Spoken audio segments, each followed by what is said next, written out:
Olá pessoal, bem-vindos ao Enigmas. Você está entrando em um programa onde o normal é ser diferente. O normal é ser paranormal. Como vai você? Olá, Cris. Olá, Kátia Gaia. Voltou, né, Kátia Gaia? Voltei das minhas férias. Tava com saudade já. Kátia, isso passeou mesmo. muito, né, Kátia?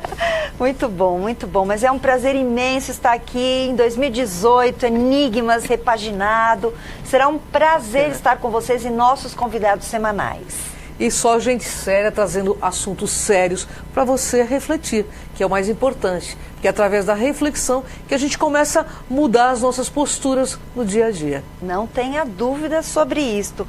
E nós vamos trazer um tema muito interessante que se chama Onde termina a religião? Acho que todos nós queremos saber um pouquinho sobre esta questão. E a nossa convidada, ela falará sobre religião, crença, fé, medo e culpa, princípio da descrença, projeção consciente, paradigma consciencial, paradigma ligado a tudo isto e principalmente através da autopesquisa e muito mais. Então, sem mais demora, Cris, quem nós Estamos aqui com hoje? uma pessoa que representa o Instituto Internacional de Projeciologia e Conscienciologia, Neuza Caldas. Olá a todos. Gratidão pela Neuza. presença, Neuza. Obrigada a vocês pela oportunidade, pelo espaço, para a gente falar um pouquinho aí do que a gente hoje pesquisa sobre religião. Muito bem. Neuza, ela é professora e também voluntária do Instituto IIPC. É tenepsista também, né? Isso mesmo. Há 12 anos. Nossa, há 12 anos, está junto lá, trabalhando tudo de forma voluntária, né, Neuza? Isso. Muito bom. Neuza, mas a gente não vai perder tempo não, porque tem muitas perguntas e nós queremos que você esclareça o nosso público, que afinal de contas são 4,5 milhões na nossa página querendo saber. Onde Vamos termina lá. a religião? Neuza, por que os grupos religiosos e místicos se denominam universalistas? As religiões se denominam universalistas, na realidade elas não o são, né? Quando você tem um grupo fechado, onde você profetiza determinada tradição, cultura, você acaba não sendo universalista, né? Porque o universal é o todo. O que é o universalismo? É onde estão as leis básicas do universo, em que engloba tanto todos nós como o cosmos, né? Então, se você pensar em sentido amplo, a religião não é universalista. É uma caixinha quadradinha, né? É isso. Cada um Exatamente. querendo mostrar o seu, né? Como um time de futebol, cada um quando defende. um grupo pequeno ou grande, ou, sei lá, de 2 pessoas tenta convencer o resto, aí a gente já não é universalista. Sem É dúvida. verdade. O universalismo parte do respeito ao direito do outro de pensar de forma diferente. E até porque todo tipo de manipulação também é negativo, né? Exatamente. E por que as religiões são sectárias? Então, a gente estava falando dessa questão de grupos, né? Então, sectário o que é? Cortar, trazer um pedaço. Então, se eu trago para um pedaço e falo que esse pedaço é o certo, né? E acho que o outro pedaço é o errado, que a outra pessoa que pensa de forma diferente da minha não profetiza o que eu penso, eu não estou sendo universalista. Sim. Então, eu estou privilegiando somente o meu grupo. Então, se aqueles que não fazem parte do meu grupo, eu segrego. É o que a gente vê aí, até pela história da humanidade, né? Então, grupos, e o que vê, grupos que pensam diferente, é católico, judeu, isso e aquilo. Então, são grupos determinados que profetizam uma questão, na realidade não aceitam o que o outro pensa de forma diferente. E não unem. E por conta disso fazem guerras, etc. Exatamente. Tal, né? E essa questão do universalismo, se você pensar, elas se autodenominam universalistas, mas elas são abertas para novos membros e não para assim, unificar os outros, né? Para a gente fazer um todos juntos, né? Mas não para dividir conhecimentos, é aquele conhecimento único, né? Como se fosse verdade absoluta, né? Como antigamente existiam as sociedades secretas, isso daí não é universal. Universal é você trazer o conhecimento, é esclarecer o outro, deixar o outro livre para ele pensar de forma diferente da sua, é o respeito ao outro. Perfeito. Maravilha. Neuza, o que seria o princípio da descrença? Bom, o princípio da descrença foi a chave, né, para mim, que fez todo sentido, que hoje eu estou fazendo a minha dissidência, quer dizer, do meu processo religioso. Então, é não acreditar em nada. É a partir da experiência pessoal. Então, o princípio da descrença, ele promove a autopesquisa. Então, eu preciso vivenciar, experienciar e verificar, né, com criticidade, com autodiscernimento, aquilo que você está propondo. Então, isso te dá uma liberdade, uma autonomia para você decidir aquilo que você quer fazer. Isso é tão harmônico, né, quando a gente está nessa fase, não é mesmo, Neuza? É verdade. Essa questão de você se apropriar de você mesmo. Isso. Então, eu vou experienciar, eu vou vivenciar e eu não vou acreditar. Isso aí. Maravilha, é por aí mesmo. Acreditar está ligado realmente aí às crenças, né? Exatamente, aos dogmas, né? Aos dogmas. Isso. O que é TARES? TARES seria a tarefa do esclarecimento. Então, eu esclareço as pessoas e passo a informação, sem persuasão. Então, eu não tento convencer você, eu tento esclarecer você. Eu vou colocar premissas para você pensar. E aí, você vai usar o seu juízo crítico. A TARES, ela não costuma ser muito simpática. Por exemplo, eu vou falar aquilo que você vai precisar ouvir, não aquilo que você quer ouvir. Certo? Sim. Porque as pessoas falam aquilo que as outras pessoas querem ouvir, que é simpatia, né? Ser agradável. Às vezes a TARES não é agradável. A TARES, ela vai direto no que a pessoa precisa. Às vezes ela é até cirúrgica. Então eu vou naquele ponto, faço aquela pessoa fazer aquela reflexão, e aí ela mesma, por ela mesma, ela chega à conclusão. Então ela é autopersuasiva. Então, para mim, esse é o princípio básico da TARES, é o esclarecimento. Eu informo, eu não convenço. Porque aí, se você convence, tenta convencer, você já está na manipulação. Se eu tento persuadir, eu também estou na manipulação. Então, o livre seria eu esclarecer e a pessoa tomar a decisão. E ela vai chegar à própria conclusão do que, se eu estou falando, faz todo sentido. Que é o correto em qualquer área da vida, né? Isso, exatamente. Você leva isso para qualquer lugar. Isso. Maravilha, né? Quem der um dia a humanidade chega a ter, né? Está aberto para tudo isso. Estamos caminhando para isso. E o TACOM, Neuza, o que seria? O TACOM seria a tarefa da consolação, que é praticada muito hoje, a gente vê na maioria da sociedade, né? Que são as tarefas de consolação, que seria o afago, o conforto, a palavra doce, simpática, seria muita coisa, assim, essas obras sociais que vão na superfície somente do que a pessoa precisa. Você não vai na ideia da pessoa, você não vai no raciocínio da pessoa, você não ajuda a pessoa a sair daquela condição. Então, a TARES, ela te tira da condição da dependência, e a TACOM, ela te mantém, nessa condição de dependência. Então, a consolação, às vezes você precisa, começar com uma consolação, fazer a pessoa se acalmar, aí depois você entra com o esclarecimento. Perfeito. Mas na maioria das vezes vira um vício, né? Exatamente. A pessoa também não quer sair da zona de conforto. Exatamente. Então, se você percebe nessa tarefa do esclarecimento, às vezes você precisa de um lenitivo, a pessoa precisa ouvir alguma coisa para se acalmar. E aí, depois que ela sai daquela condição de vítima ou daquele problema, você faz ela esclarecer. Então, o que você fala, você ajuda a pessoa a pescar, né? Ensina ela a pescar. Não dá o peixe pronto para ela fritar, né? Então, você não tem a tarefa pronta. Você dá autonomia para a pessoa decidir e resolver ela por ela mesma.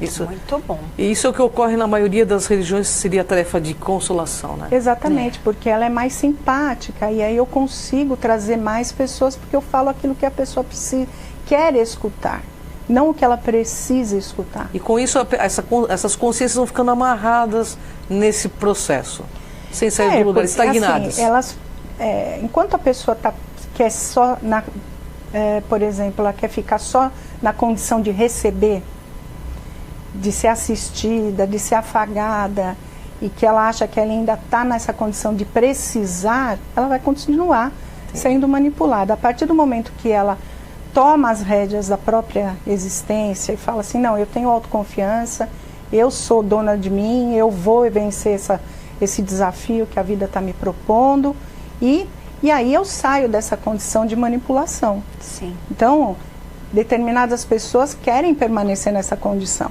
Então, existe público-alvo para tudo. Sem dúvida, sem dúvida. E dentro disso, a religião não faz bem às pessoas? Olha, até determinado ponto que a pessoa ainda está nessa condição de ser assistida, é melhor do que ela não fazer nada. Mas o ideal é ela não ter nenhuma radicalização, vamos dizer assim. O ideal seria ela assumir a própria vida. O que a sociedade, o planeta, o que a gente vê quando é a questão de perder a autoconfiança. É a questão do medo, é a questão da culpa. Tudo isso é disseminado até na mídia, na escola. Em tudo isso a gente aprende a ser assim. Então, quando a pessoa começa a se apropriar da própria vida, né, e falar assim, poxa, eu não sou tudo isso, eu sou muito mais que isso, eu consigo por mim mesma, então ela sai dessa condição, que é o ideal, é a pessoa ter autonomia sobre a própria existência e não dar a questão para outro resolver. Por quê? O que acontece?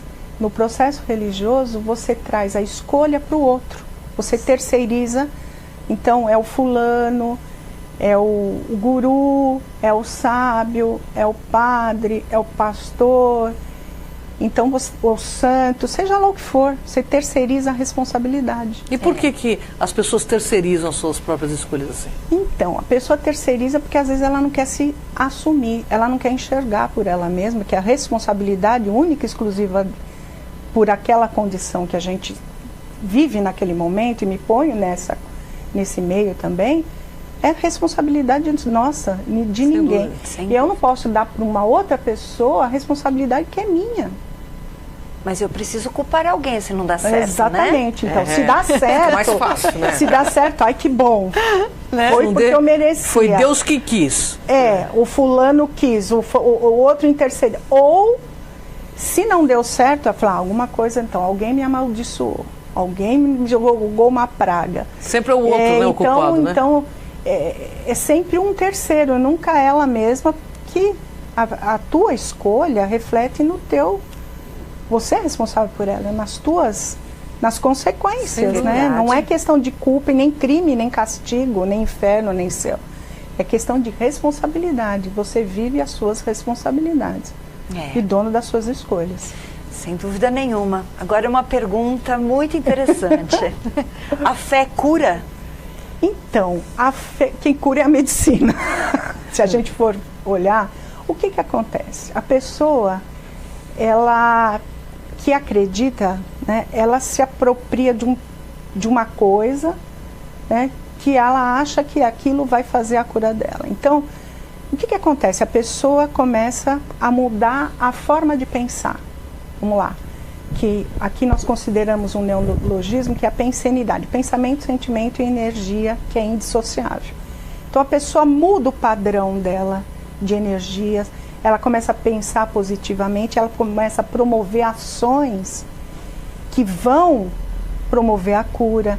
Então ela não pensa na doença, ela vai pensar em sair da ideia, como assim, mudar o bloco pensênico, que seria a qualidade dos pensamentos, ela muda. Então o que ela faz? Ela promove uma ressignificação do pensamento. E o pensamento reflete diretamente na nossa saúde. Verdade. E a medicina está aí para comprovar. Sim.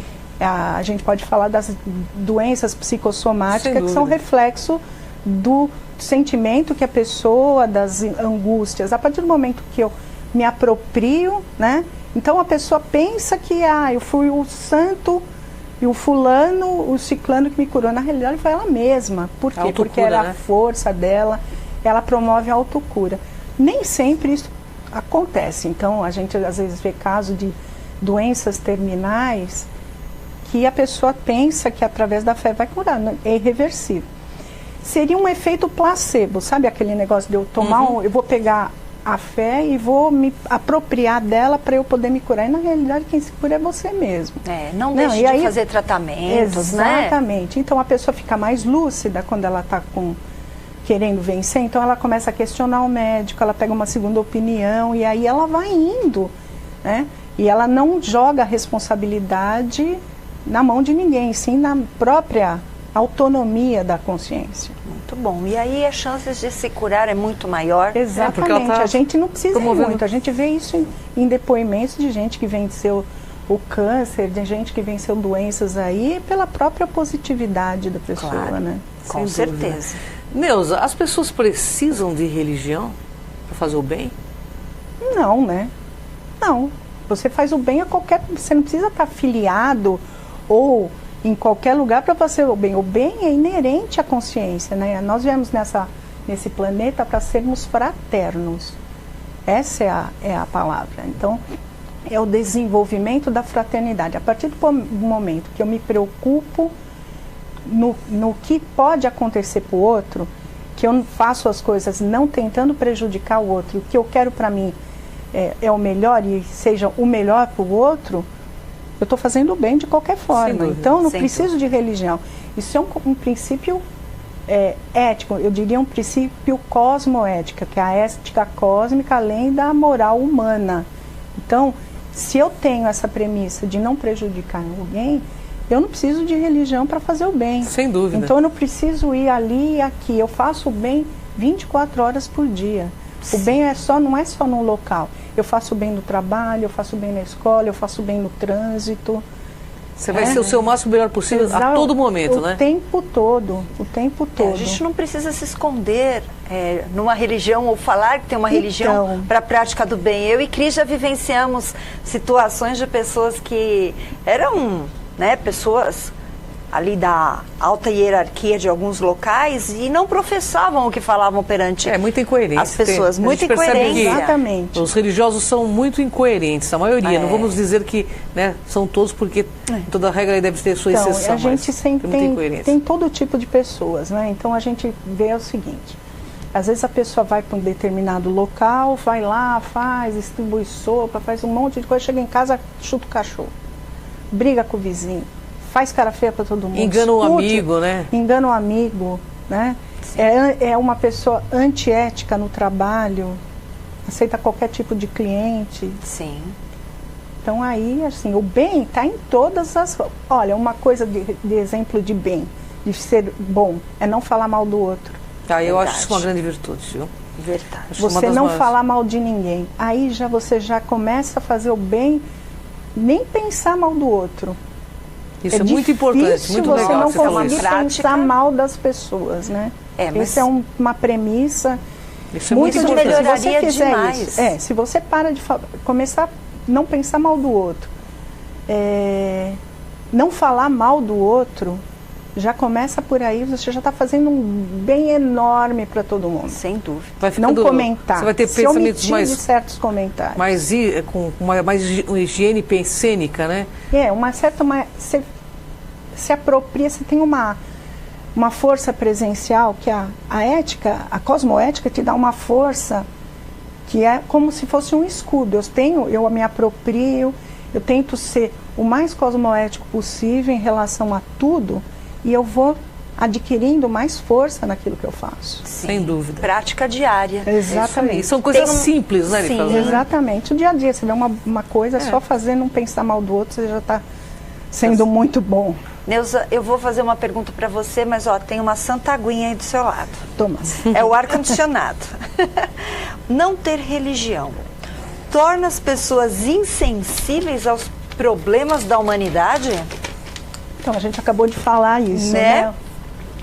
Então, não ter... A gente, assim, eu escutei uma reportagem outro dia de falar assim, como a pessoa não vai acreditar nada, como é que ela vai ser? Aí você fica pensando, simples entendeu? assim. Boa. A pessoa, para fazer o bem, ela não precisa ter religião. Se a gente falar assim, ela não torna a pessoa insensível aos problemas da humanidade. Muito pelo contrário, ela vai olhar melhor os problemas da humanidade. Se a gente falar da diferença que a gente falou agora, do Datacon e Tales, Se eu esclarecer mais do que consolar, eu vou ajudar mais gente. A gente fala de informação, de escola, a gente vê isso na sociedade, é só a gente passar um olho na sociedade hoje. Se você informa, se você educa, se você faz a pessoa sair daquela condição de dependência, você está ajudando muita gente. Você age mais, sem dúvida. Vamos falar de karma, mais polikarmicamente. Então você ajuda o maior número de pessoas possíveis. Você não precisa estar filiado a nada, entendeu? E não acho que a pessoa, muito pelo contrário, se você tem discernimento, você vai olhar a humanidade de forma mais crítica, mais verdadeira, né? E não deixar falar que porque eu não tenho religião, eu sou ruim. Não. Aí essa gente ser sectário. Não estou sendo universalista. E julgar também, né? E julgar, verdade. né? E julgar as pessoas, né? O julgamento é a pior coisa, né? Eu taxo, eu rotulo o outro, então eu não estou sendo universalista. Sem dúvida. Foi o que a gente falou aqui no começo. Neuza, mas não é importante acreditar em algo? Por exemplo, na vida após a morte? Então, não é acreditar. A gente pode comprovar isso de uma forma lúcida. Então, essas questões de acreditar, elas surgiram muito remotamente na história, porque a transcendência sempre foi tratada como aquelas coisas, né? Então as pessoas colocavam isso fora da realidade do dia a dia. Isso faz parte do nosso dia a dia. A transcendência, ela existe. Então, a nossa origem não é essa. Nós estamos vivos, né? Estamos aqui agora. Mas nós não somos isso, nós somos muito mais que isso. Então, a pessoa precisa comprovar que a morte não existe. E vencer o medo da morte, né? E a gente tem ferramentas, né?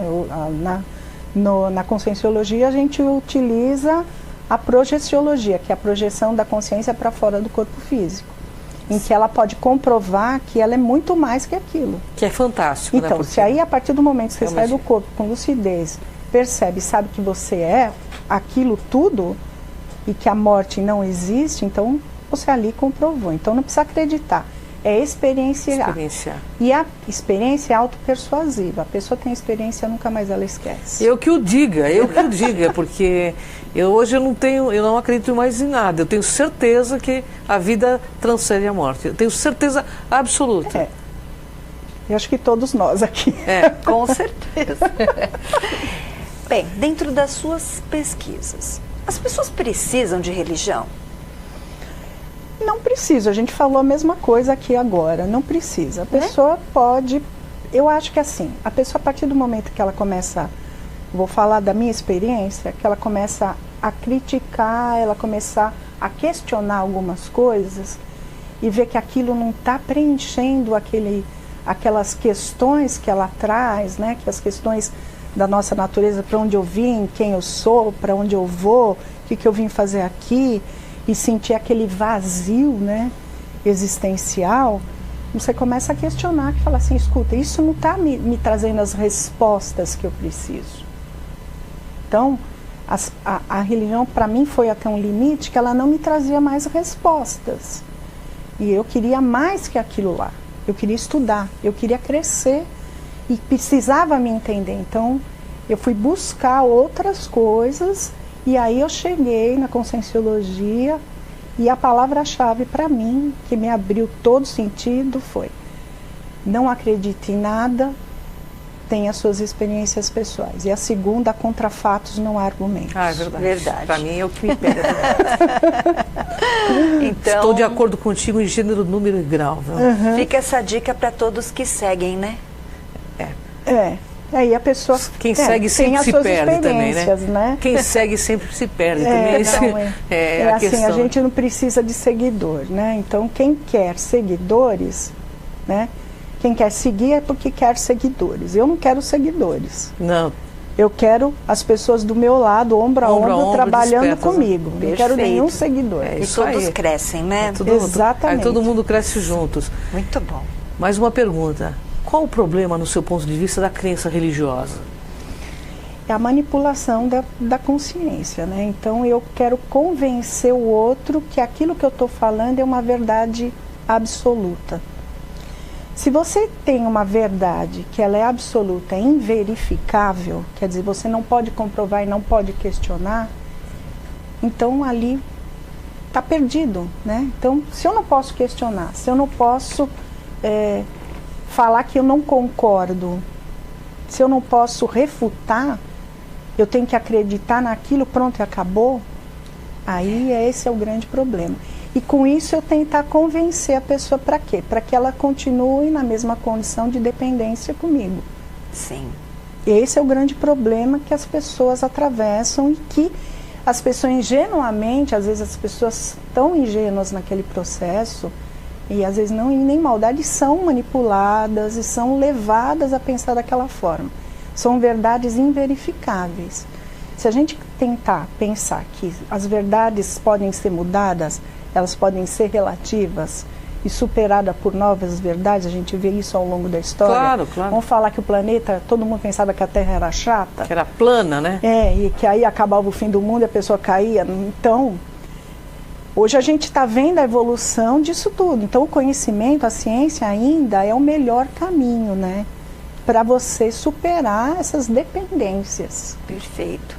Neuza, nós estamos nos momentos finais, eu vou passar os seus contatos antes de finalizar, né? Neuza Caldas, vocês podem fazer o contato com ela no Instituto, porque lá ela dá muitos cursos, não é mesmo? Em palestras? Sou palestrante, professora, que nós vamos ter uns cursos começando agora em fevereiro, eu vou dar um curso em junho, quem quiser participar, o curso Assistenciologia, acho que começa dia 24 de junho. Que é fantástico. Final de semana, que a gente vai tratar sobre essa questão da assistência. E quem quiser fazer o curso, entra em contato pelo site do IPC, no ou www.ipc.org.br. .org só, desculpe. Isso. E o telefone é 3287-9705, tá? Na Vila Mariana, Na né? Vila Mariana, Alameda Santos Geronte, Afonso Celso 587. Muito bom. Mas ainda dá para fazer as duas últimas perguntas para a gente fechar esse quadro, né? Eu acredito que uma mensagem para o nosso internauta para encerrar. Eu preciso saber, afinal de contas, onde termina a religião? A religião termina através quando a pessoa sai do auto-engano. Ela começa a enxergar que ela é responsável por ela mesma. E quando ela se apropria da própria existência. Isso. Ela começa a criticar e ela usa o juízo crítico, a racionalidade, o discernimento, aí ela vai ver que ela não precisa mais de religião. Sai da condição de assistido para a condição de assistente. E aí começa a despertar para um novo momento evolucional, né? Exatamente. E eu quero uma mensagem para o nosso internauta que está mande uma mensagem aí para assistindo. O nosso internauta, que é importante. Então, o processo comigo começou assim. Questione, refute, procure, pesquise, não se deixe manipular, vá atrás da sua verdade, né? Procure se informar sempre e tome conta da sua própria existência, assuma as suas responsabilidades, você é dono da sua vida. E sabe por quê, Kátia? Porque o mundo aqui, pessoal, não é dos espertos. É dos despertos. É isso aí, não é verdade, né? Desassediados permanentes. É isso totais. Aí, a gente vai chegar lá. Neuza, gratidão. Obrigada a você. Uma honra enorme estar contigo. Volto Espero que você venha nos brindar com mais conhecimento. Muito obrigada também. Para a gente é muito importante esse compartilhamento de conhecimento, porque nós temos milhões de jovens que nos assistem. E acho que a partir desses conhecimentos a gente pode entrar em um novo tempo evolucional e mental. Nós temos palestras aos sábados, à tarde, sextas à noite. Quem quiser gratuitas, quem quiser comparecer, vai ouvir. Não temos só isso, temos muito mais coisa aí. Todos os sábados é palestra gratuita? Vocês Todos têm? os sábados. Que beleza. Pessoal, vale a pena conhecer. Com certeza. Eu sou até, como fala, fica até chato falar, porque eu tenho muito carinho pelo trabalho do Dr. Valdo, pelo trabalho do IPC, né? Fiz vários cursos, gosto muito, e por isso que eu acho que vale muito a pena compartilhar com vocês todas essas informações, que podem realmente alavancar, né, a nossa caminhada, a nossa jornada terrestre, né, Neuza? Chato nada, é um privilégio vocês participarem e ter esse conhecimento. Acessem, não é, Cris? Com certeza. www.ipc.org. E para você que quer assistir este programa, você pode entrar aí no site da TV, também pelo nosso canal no YouTube, Cron TV. O site do programa, www.programaenigmas.com.br, e eu vou deixar o meu, www.soldegaia.com.br, e nossos Facebooks, né, Cris? É verdade, Cris de Pascoal, Kátia de Gaia. E aqui no Enigmas é assim, pessoal. Você pode ser pequeno por opção ou grande por determinação. A escolha é sua. Com certeza. Gratidão, pessoal. Gratidão, Neuza Caldas. Obrigada, querida. E contamos com o seu breve retorno. Vou fazer igual. Até o próximo Enigmas, pessoal. Vem com a gente nessa jornada. Até.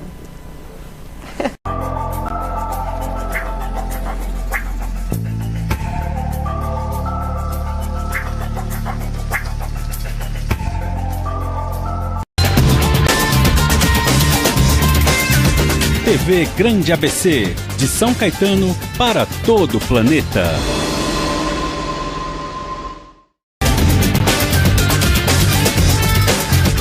Em qualquer lugar, todo mundo vê. TV Grande ABC, de São Caetano para todo o planeta.